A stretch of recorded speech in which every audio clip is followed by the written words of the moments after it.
Council, if you don't mind, I'm going to start over. We could, this is Town Council meeting, January 2nd, 2019. And we've already done the Pledge of Allegiance. We just forgot to turn on the recording equipment on. And so let's go ahead and do a roll call for the recording, please. Mike McLaughlin here. Debbie Kopp here. Marty Lisenby here. Paul Edwardson here. Denny Bass here. And first order of business was kind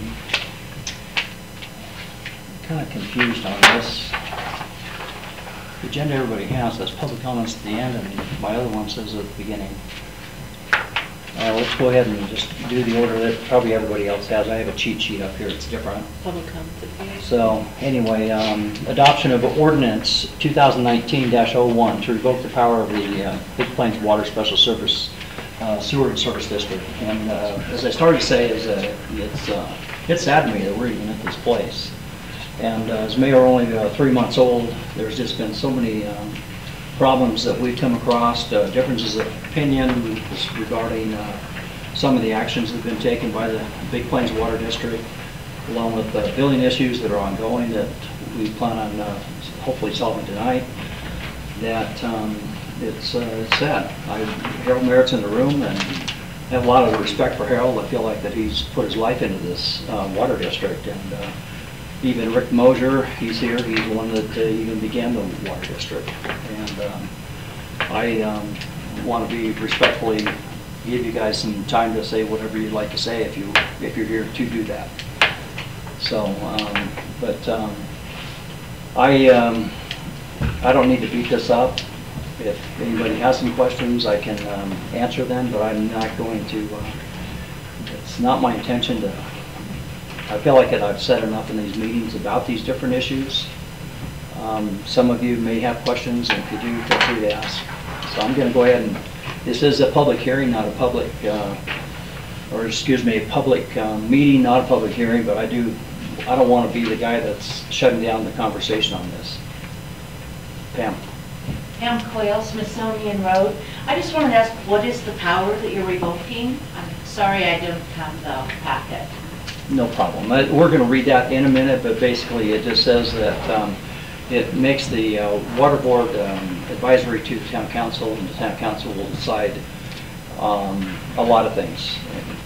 Mostly we're saying that you can't spend money to a certain level without us knowing about it. You can't go out and get another loan without us knowing about it. You can't, hire and firing. That's handled by the town council now. Things like that. So basically, it's if they choose to, they can continue the day-to-day operations just like it is, with their wings clipped a little bit, basically. Does that answer your question enough? And we'll read the whole thing, and you can hear the whole thing. If you have a question, we'll allow that. Anybody else? Rick, do you have anything you want to say? Yeah, I do. Most of you know me. I'm Rick Moser, was former mayor of the town. I'm just a little disheartened by what I see and what I've seen over the last little while. You've taken a working and functioning entity of the town, and you're chopping it up into pieces, and you're taking away the ability to conduct and do the business on a regular basis. And I think there's some other implications that are pending here that I don't think people have really taken into consideration, for the simple fact that when you take the control from the board away and you put it back with the town council, do you realize that you're now a taxing entity rather than a non-taxing entity? And do you realize that when you do that, that any of the notes that the district currently carries, if they're not paid on time, that the state has the ability to make you come in and raise our property taxes to pay those notes on time? And you're misinformed on some of this. Just to well, I've been on the phone with a number of people up north, and I've researched it. As have I. So, but we're not doing anything to the SSD. We're only taking away the authority for them to make those decisions, and we'll be making some of those decisions. The SSD stays intact right now. I know the SSD stays intact, but you're taking away their ability to function and do their business. And you're, No. when you put the power back into the town council's hands to do all of that, you put the power in the town council's hands as a taxing entity. The town has the ability to tax, and when the town has the ability to tax, if the debt's not paid, then the town has to raise taxes in order to pay the debt. And that's true if we were taking them apart and dissolving them. That would all be true. We're not doing that. But you're taking their debt. I'm not taking their debt. I'm not doing anything other than taking away their power to go out and spend more money. Their power to go ahead and borrow more money. Their power to have two people on, you and I have had these conversations before. They can't handle the personnel in their current budget, in their stated budget. I understand that there are problems. Well, that's what we're fixing, And is I we're only understand fixing that- those problems. We're not taking them apart right now. Right now. Right. Is it intent to take it apart? You know, I've had a lot of people ask me that question. Why do we even have one? Why don't we just have a department? And this is one of the reasons why we have an SSD instead of a department. And it's all things that we'll be looking at, but today, that's not my intent. My intent today is to get their budget back in line, because they can't seem to do it on their own. Well, I understand that there are differences, and I understand that, you know, there's been a lot of headbutting going on. And I've talked with you, I've talked with Harold, I've heard both sides of it. I just wish that there was a way for you guys to sit down and work it out and figure it out and make it work rather than doing what you're doing, because We've tried to do that, and I appreciate that feedback. I have tried on many occasions to sit down and I'll have a conversation, you know, one-on-one with Harold about, you know, when this billing first came up.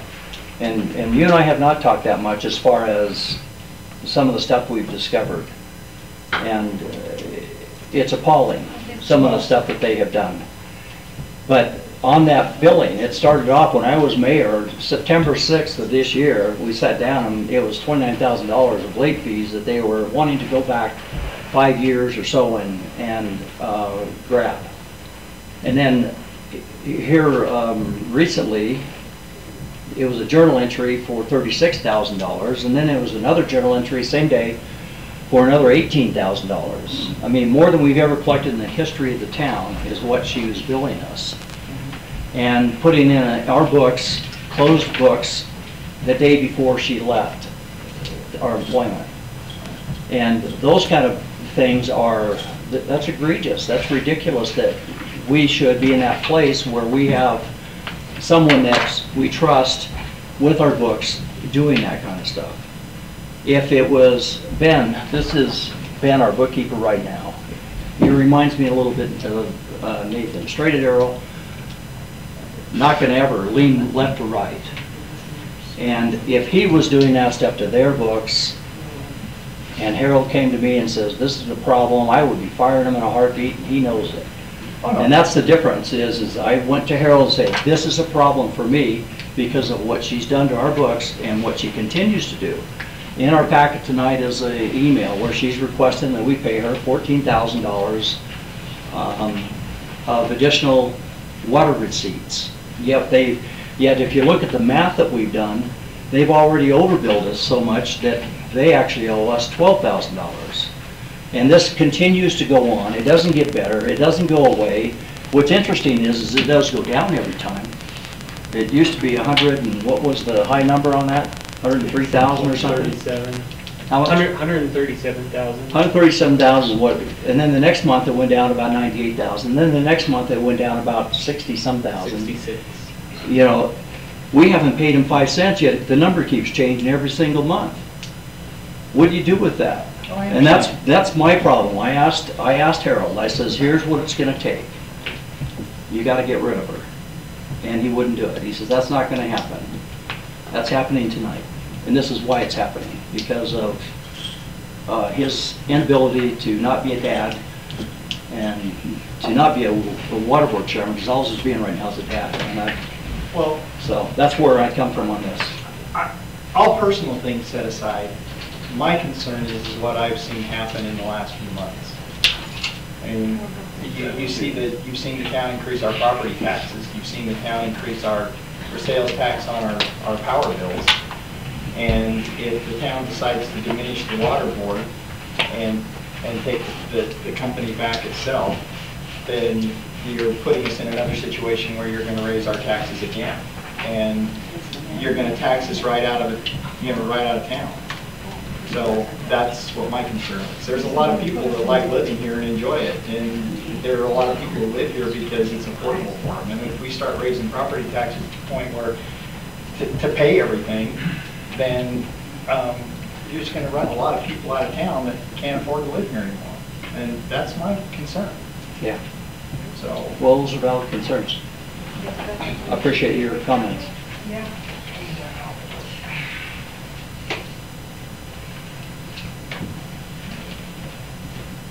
You got anything you want to say, Harold? I'm not a bookkeeper, but I understand a lot of things that have come and gone through the books that aren't exactly as they appear.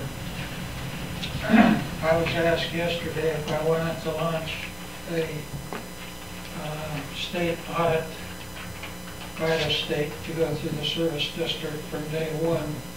I told them I did not until after this meeting.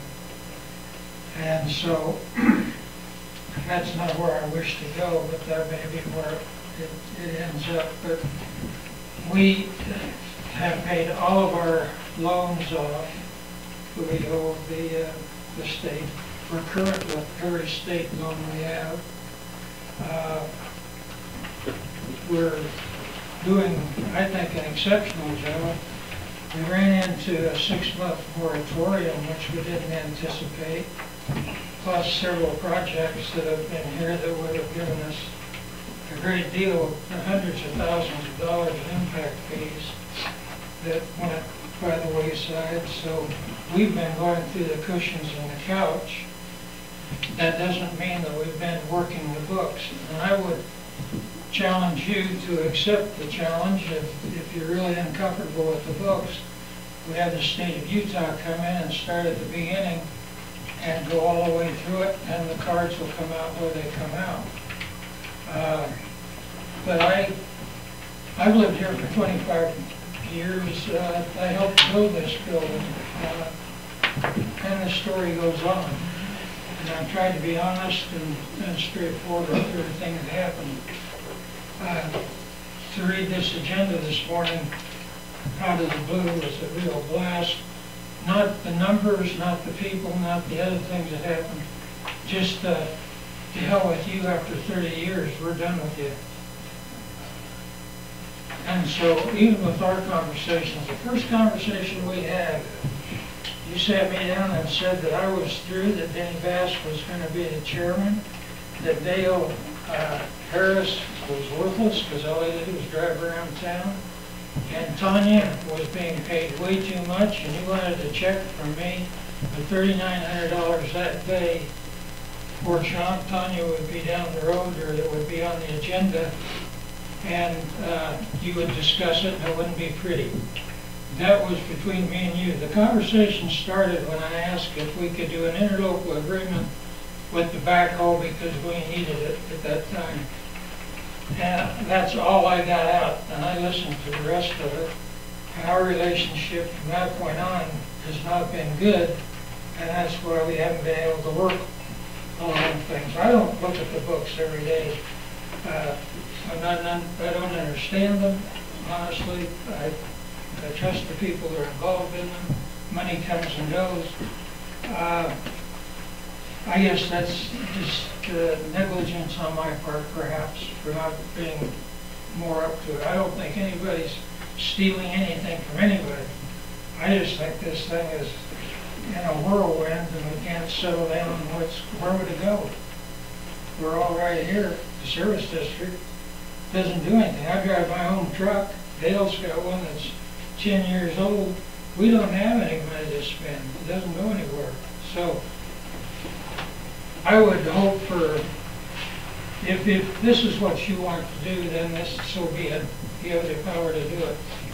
But I feel that it's a personal affront that I put in 6 years as the chairman of the service district, and I pull up on my email that I'm done. I've talked to Sean about it. The reason I brought up the legal situation was trying to relieve the pressure on him because he had both sides of the issue. I didn't think it was fair to him. He treated us fairly, and he was a good attorney and a friend. There wasn't any issue there that I felt that was against me or anybody else. He was just in the middle. So I've tried to do things like that all the way through. If I've made a lot of mistakes, so be it. But we've paid all our bills, we're solvent. I think raising the water rates would be a catastrophe. I think you'll see volume drop by at least 30%, and you're going to dig yourself a hole. That's what happened when we started this, is that we changed the base rate, and volume went down 30%. It took about 3 or 4 years to get it back up before people got used to the new charges. So that's just some of the experience I bring to it. I think that there are other ways to raise funds through it. So I'm done as far as my 2 cents worth. I hate to see it happen this way. I respect the authority other people have in government and will abide by their decisions.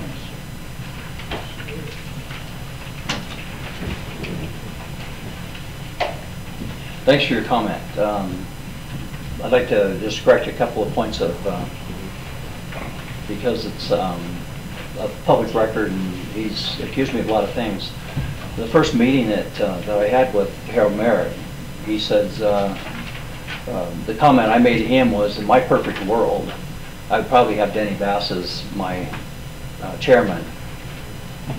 And it wasn't, you're out of here, because I know that I can't remove you, which is kind of comical in a way. It's easier to take the place apart than dismiss you. But the reason I said that I wanted Denny Bass is because he's more of a budget hawk, and I don't think that you understand the budget when you consider that your budget had, anybody remember the number? How many 100% increase the impact fees were going to be? 400, 800, something, some weird number like that that was just out of sight. In the budget for this year, it was so high and so far out of reach that even the mayor, Robert Campbell, did not vote for the budget because it was so ridiculous. And when you have that kind of a budget and you're counting on everything trying to hinge on this one subdivision coming in that's going to give you some impact fees, and I'm involved in many of them right now, in developer agreements, and we can't hardly push these things over the line because of issues that we're running across on these things that you're banking on a year ago coming together. And here a year later, even with the moratorium gone now for close to 6 months, we still can't even get these things pushed over the line, yet you're counting on them in your budget. And you're spending money like you have it. In other words, putting 2 full-time people on when you don't have the budget for them is not fiscally responsible. There's a lot of things I can go over. How about the impact fees? You know, Robert Campbell wanted to have a review of the impact fees done, and someplace along there you guys arranged for, you know, $38,000 to do an impact fee. He had selected a company up north that somehow specializes, or that's one of their primary sources of business is that. And what do? We go back to Ensign, who did our last one, so they could review their current one, and spent $38,000 frickin' dollars doing it because we are afraid that it might lower their impact fees. And what would happen if they did? Think about that. If our impact fees are only supposed to be, say, $7,000 instead of $12,000, don't you think it'd make it easier for more people to be able to build? That's the #1 complaint. I was talking to Sean earlier, not this Sean, but the other Sean, real estate agent Sean. about impact fees. He says, that's the number one killer up here, is how expensive it is to do impact fees. And then when you pay that impact fee, it's not like you get to hook up the sewer, now you get to spend another 10 grand putting in a septic system besides the impact fee that we have to pay.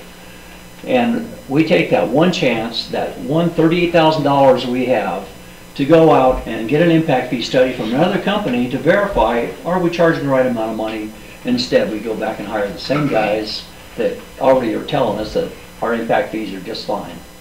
And we give them 38,000 bucks to do it. I think it's ridiculous. That's the kind of stuff that pisses me off. That's the kind of stuff that I feel like that is done, is just, I just don't even know what to say to something like that. It's ridiculous. But that's where we're at. And that's why we're here where we're at right now, because of these kind of decisions. It's like everything is about how can we raise the fees so we can get more money, so we can charge everybody more money. I'm here trying to go to bat for the town people of Apple Valley in this fight right now, because I just think that it's, I agree that you've done a lot of work for the community, and not trying to sucker punch you in the first of your morning when you see what the agenda is. But my point to that agenda is the history that we have of decisions that have been made. It's not you run the water company, first off. If you run the water company, we probably wouldn't have all this stuff going on, because you ran the water company for 5 years. But I also think, in my opinion, that Rick Moser was the guy that was really running the money part of it. He was the one keeping the pot balanced. Am I not right on that? And so Rick walks away, and then all of a sudden the train goes off the tracks. And not only do we have 2 full-time people now for the water district, we also have all these new building ideas so we can pay for those full-time people. You've got $180,000, $190,000 in revenue coming in, and you got $120,000 thereabouts going out for 2 people, and that gives you how much to work on, operate on. And it's top heavy. This is what the issue is. I've had conversations with you about it. You haven't wanted to budge on it. That's why we're here today. It's not because you've put in 5, 6 years of wasted time. I don't feel like that you've got a handle on the spending and some of these things, like making these decisions on the impact fees. It could be that we're supposed to be a lot less. We won't know that because now we don't have $38,000 to go hire another company. And I think that's a problem. Anyway, I'm sorry for what this does for you. I talked to you about this one-on-one recently in a parking lot. And it says, I hate to see this go this direction. And I told you what I needed to have happen, and you said that's not going to happen. As far as the threat of, auditing the books, I have no problem with you doing that, because I think that you're going to find that the books have been just fine under Rick and Nathan, and you're going to find Tanya took over, and holy cow, what happened here? And I think it's just going to fly back in your face on it. That's what I think you're going to discover. So if you want to audit the books, have at it. I don't think you're going to have a leg to stand on. That what I show right now, we have the ability, everybody, to run a report. We can tell from the day of inception to, what's that date that we have on our report right here? 2011. I've got this in writing. We're not, anybody want a copy of this, we'll make one for you. Basically, it says that the water, the payments to Apple Valley, to Big Plains Water District, effective December 18th. Does that sound right? Ben? It's a bit later than that. It would have been, I believe it was Tuesday, it probably was the 18th of December. I'm getting that from the Water Services, January 12th. That's December 2018. Okay, December 18th, so it's probably It's mid-December. mid-December, okay. Mid to late December. So anyway, it says payments made to Apple Valley, from Apple Valley to Big Plains is $1,356,000 and 554 cents. So let's just call it 1.356 for easy math in your head. And the total billing that we've owed them was 1.343627. So roughly, is that the difference between $12,900? Is that how I'm reading that, Ben? Yes. And so basically, we have already paid them more money than we've even collected. And they still owe $12,927 to us to make it even. So they've already overbilled us and than what we've collected from people. You know, I don't think the audit's gonna, you know, look bad on us at all. So we planned on taking over the books anyway, as you see in our meeting agenda. And at that point, we're gonna be able to also find out why in the world did September's billing double? How do you as a water company double your billing in one given month? I find that fascinating. And so I promised, I've had a lot of people come up to me and say, what happened that month? I said, I have no idea. Mine went up too. Mine went up fourfold, but not just twofold. But a lot of people said that their water bill was much higher in September. Why would that happen in September? I mean, if it was August or July and we're watering grass, that's one thing. But we're talking about higher than July and August, all of a sudden in September. And if you haven't looked at your September bill, maybe look at it, because why in the world could that go up? Anyway, those are the kind of things we plan on getting to the bottom of as well. And these are the reasons that we're sitting here today, because of our inability to negotiate with the water company on these issues, even though we've tried. So I've said enough. Anybody else have anything? Anybody up here? Anybody got anything you want to say? No, I won't argue. This is not anything personal.